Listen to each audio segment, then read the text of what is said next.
Bismillahirrahmanirrahim. Alhamdulillahi Rabbil alamin. Wassalatu wassalamu ala ashrafil mursalin wa ala alihi wa ashabihi ajma'in. Allahumma allimna ma yanfa'una wa anfa'na bima 'allamtana wa zidna ilman. Allahumma arina al-haqqa haqqan warzuqna ittiba'ah wa arina al-batila batilan warzuqna ijtinabah. وجعلنا مما يستمعون القول فيتبعون أحسنه وأدخلنا برحمتك في عبادك الصالحين أما بعد السلام عليكم ورحمة الله تعالى وبركاته بسم الله الرحمن الرحيم Birodarlar, 4 jumadan beri halol savdo xususida dars qilib kelayotgan edik. O'tgan darsimizda savdo molini aybini bekitib sotishlik gunoh ekanligi, aybini aytmasdan sotishlik, pulni harom qilishligi haqida gapirdik va bo'layotgan savdo, sotilayotgan mol ustida turgan 3-chi odam sotilayotgan moldan aybini bilib turib sotib olayotgan odamga aytib qo'ymasa, mana shu gunohga u ham sherik bo'lishligini xabar qilgan bo'ldik. Ahmad Mahmudga mashina sotyapti. Ahmad mashinani aybi bo'lsa aytib sotish kerak, bo'lmasa harom bo'ladi. Bu so'ramasa ham Mahmud. Endi 3-chi odam turibdi. Ahmad Mahmudga mashina sotyapti. Mashinani aybi bor. Mashinani egasi aytmayapti aybini. Sotib olayotgan Mahmud so'ramayapti. Shunda 3-chi odam mashinani aybini biladi. Indamay tursa, "Ey, Mahmud, mashinani manaqa aybi bor" deb bu aytib qo'ymasa, bu ham shu gunohga sherik bo'ladi. Oho! Kim buni qilib savdo qiladi, domla? Действительно, kim qiladi? Bizdagi eng taqvodor savdogar nima qiladi? Nima qiladi? Indamay turadi. Siz so'ramadingiz-da deydi. Birodarlar, Imom Ahmadning musnadlarida keltirilyapti. Ummaviylar davrida Ummaviylarning xazinasida bir bug'doy turar ekan. Bir dona bug'doy xurmo danagachalik bo'lgan ekan shu bug'doy. Tasavvur qilyapsizlarmi? Xurmoni danagi bilan bir dona bug'doy qancha farq bor o'rtasida? 10 barobar bo'lsa kerak kattaligi, 15 barobar. Yozib qo'yilgan ekan shu bug'doyni tagiga. Bu bug'doy adolat hukm yurgan davrda o'sar edi deb yozib qo'yilgan ekan. Endi tushunyapsizmi? Siz 10 gektarga emas, 1 gektarga yesiz o'sh hosil bo'lardi ekan avval. Nima uchun bo'lardi ekan? Adolat bo'lgan ekanda, savdoda adolat bo'lgan, hukmda adolat bo'lgan, odamlarning muomalasida adolat bo'lgan. Endi tushunyapsizlarmi nimaga bitta ota 10 ta o'g'ilni qizni uylab joylagan? Chunki nima bor uning savdosida? Adolat bor edi. Aybini aytib sotar edi. Hozir aybini ayting-da mashinangizni. Deb qaraydi sizga. Joylami bu esi? Mata pistoleti almashgan mashinani, korobkani almashtirganmiz. Sanlikdan yoq qo'yadi, tutaydi mashina. Ko'ryapsizlarmi, qaysi darajada bo'lib ketdik biz? Tushundinglar-a, birodarlar? O'tgan darsimizning xulosasi shu edi. Sotayotgan molingizni aybi bor bo'lsa, siz o'zingiz aytib inay soting, bo'lmasa ham halol bo'lmaydi. So'ramadi-da, so'ramasa ham ayting. Endi bir savdoga guvoh bo'ldingiz, sotilayotgan molda aybini bilasiz.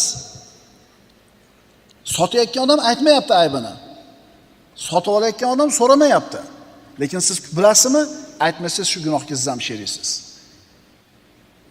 Payg'ambarimiz aytadilar, dalilimiz bor, birodarlar. La yahillu li ahadin yabi'u shay'an illa yubayyana ma fihi va la yahillu liman ya'lamu zalika illa yubayyinuhu. Sotayotgan molini borini bayon qilmasdan bir narsani sotishlik biron kimsaga halol bo'lmaydi. O'sha moldagi aybni bilgan boshqa kimsaga ham uni bayon qilib qo'ymaslik halol bo'lmaydi.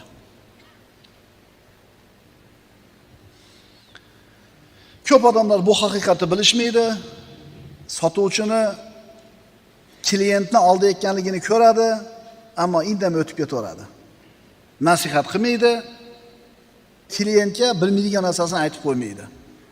Shu loqatligi, beparvoligi bilan birovni molini birov harom yo'l bilan yeyishligiga ko'mak bergan bo'ladi. Orada paydo bo'lgan gunohga u ham sherik bo'ladi. Yana takrorlaymiz.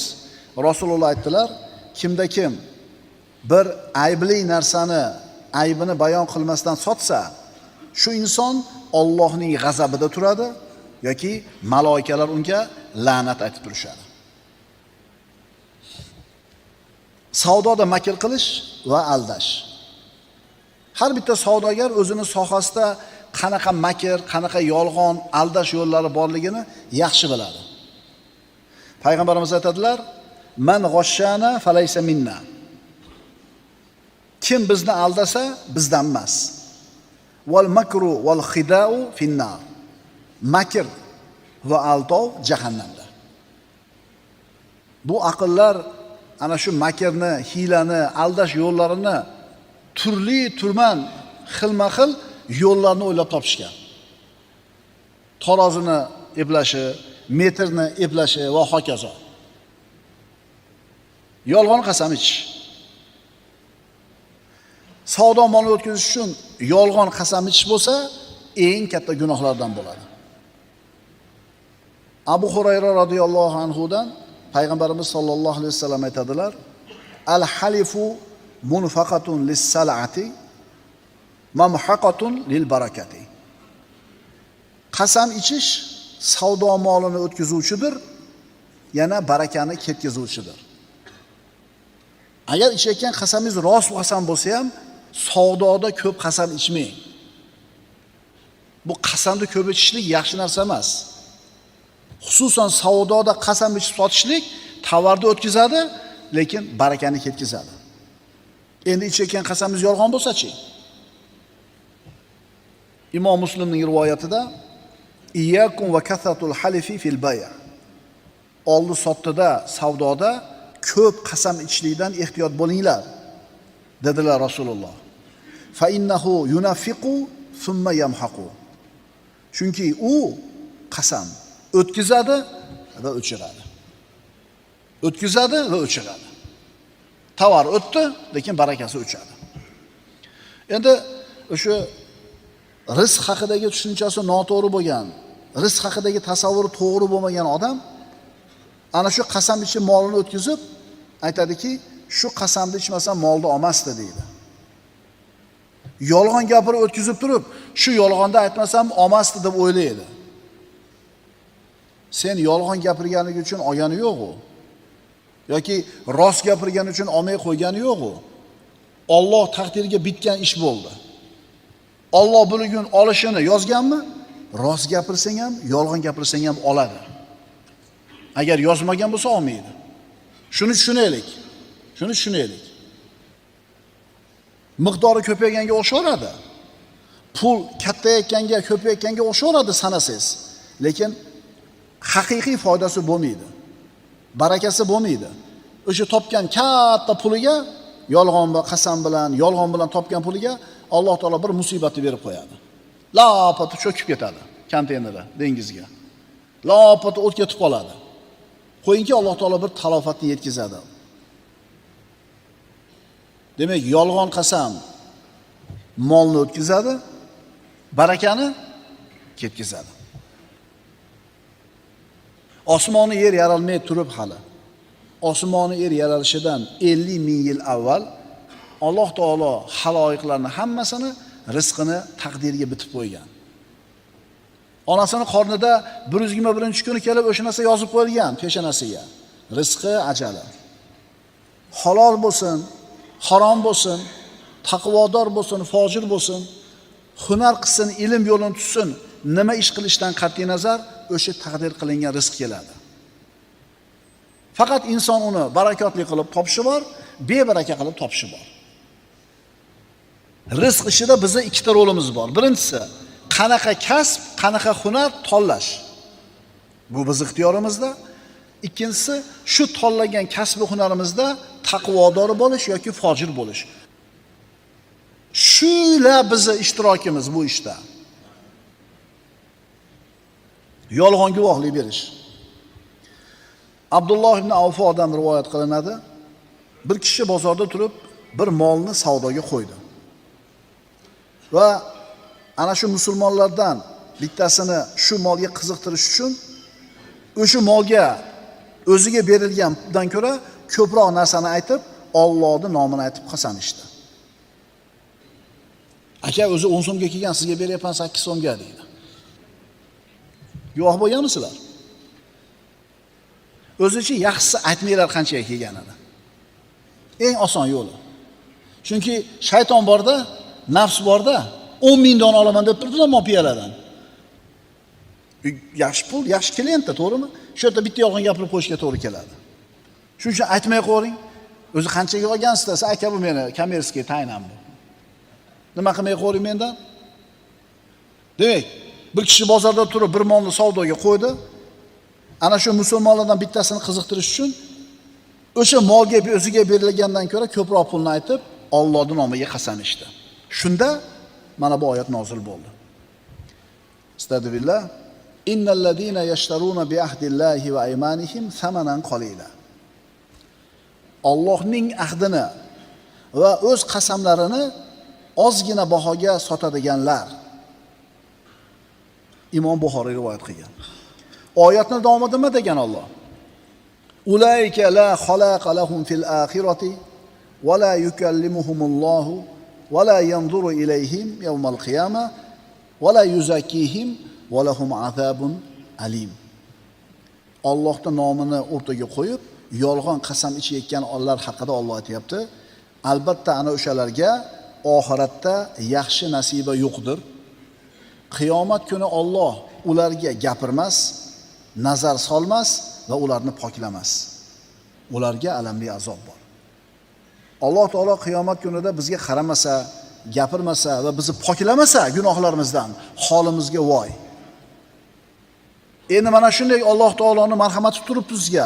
Sizni poklayman deb tursa, siz arzimagan dunyoning 3-4 shaqasini aytib, Allohni o'rtaga qo'yib yolg'on qasam ichasizmi? Demak, odamlarni qiziqtirish uchun menga o'zi monchaga kelgan, sizlarga munchaga beryapman deyish yolg'on qasam. Yo bo'lmasam monchaga xaridor keluvdi, bermadim o'zi, sizga beryapman deyish, bu ham yolg'on qasam, birodarlar. 10 mingga bermadim mashinamni deydi. Sizga beraman deydi. O'zi yolg'on.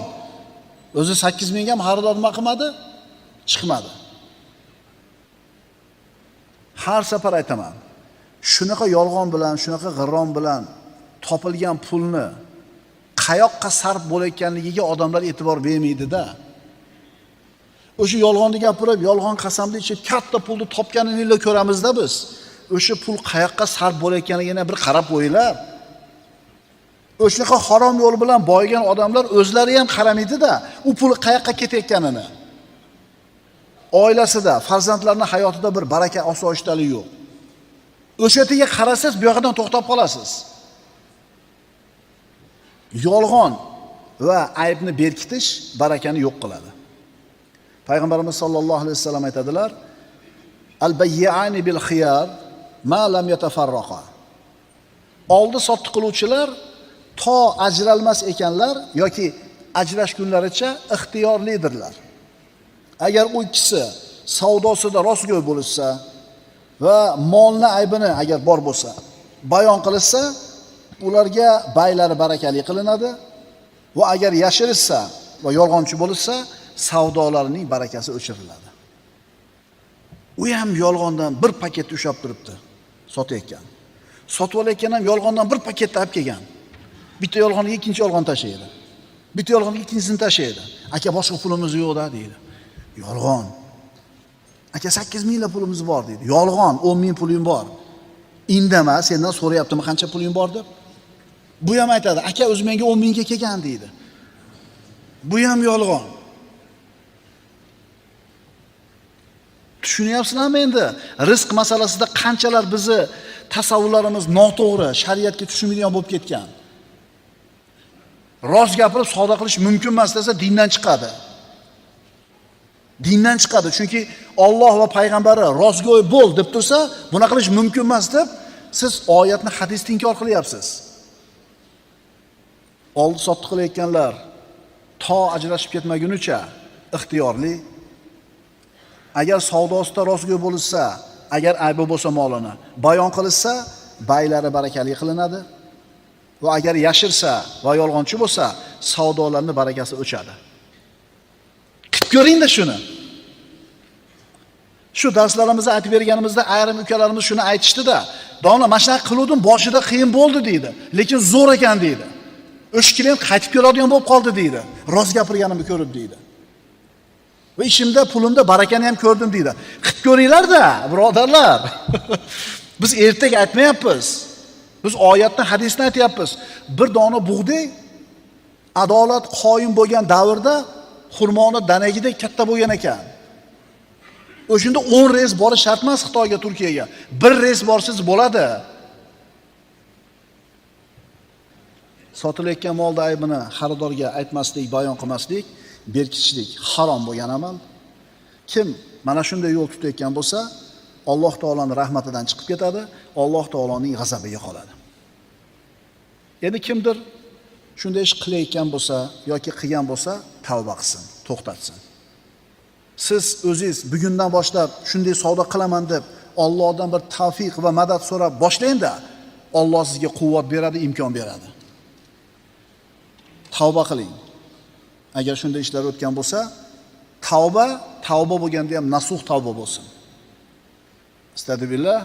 Ya ayyuhallazina amanu tubu ilallohi tawbatan nasuha dedi Alloh. Ey mu'minlar, Allohga xolis tavba qilinglar. Nasuh tavba. Shoyatki Parvardigoringiz sizlarning yomonlik gunohlaringizni o'chirib, ostidan daryolar oqib turadigan jannatlarga kiritur. Birodarlar, nasuh tavbani shartlari bor deydi ulamolar. Tavba qildim, tavba qilib bo'ldim desanglar o'tib ketmaydi. Nasuh tavbani shartlari. O'sha qilayotgan gunohni to'xtatish kerak. Savdoda yolg'on qasam, aybini aytmaslik bormidi? To'xtatasiz. Ikkinchisi, shunday ishni qilganingizga qattiq pushaymon yeysiz.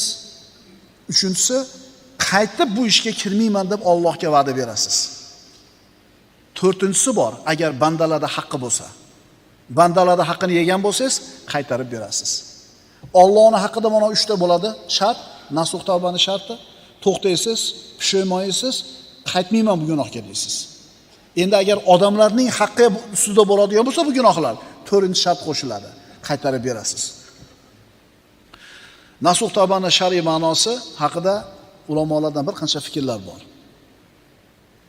Jumladan Hazrat Umar roziyallohu anhu dan nasuh tavba nima deb so'rashganida bu ulug' sahoba javob berib aytadiki, kishining yomon ishdan qaytib, so'ng unga abadiy qaytmasligidir deb javob berganlar. Nasuh tavba Alloh taolo o'chiradi. Aroqxo'rada bor odam to'xtatdi, qaytib ichmadi. Aroq ichmagandek bo'ladi qiyomatda inshaalloh. To'xtatdi, qaytmadi, gapida turdi. Demak, avvalgi qilgan gunohlarni Alloh o'chiradi. Barakali savdo qanaqa bo'lishini ham totib ko'raylik, birodarlar. Ko'p ishlar shart emas. 10 ga 1 bo'lyapti bu dedi misolida. Imom Jurjoniy aytadi, nasuh tavba oldingi gunohga qaytmaslikka mustahkam azma qaror qilishlik. Bo'ldi, qaytib bu gunohni qilmayman. Imom Tahonaviy aytadi, nasuh tavba qalb amallaridan bo'lib, qalbni gunohlardan tozalashdan iboratdir.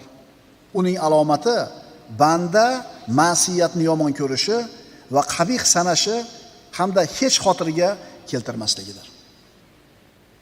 Alloh azza va jalla qilayotgan kasb-korimizda, savdolarimizda barakali bo'lishimizga o'zi tavfiq bersin. Chunki Alloh o'zi tavfiq bermasa, bizning qo'limizdan kelmaydi. Shu paytgacha shunga o'xshagan xato, kamchiliklar o'tgan bo'lsa savdoyimizda, kasb-korimizda, buni to'xtataylik. Aqulu qawli hada va astaghfirulloh li va lakum. Innalloha va malaikatahu yusalluna alan nabiy. Ya ayyuhallazina amanu sallu alayhi va sallimu taslima. Vassalamu alaykum va rahmatullohi va barakatuh.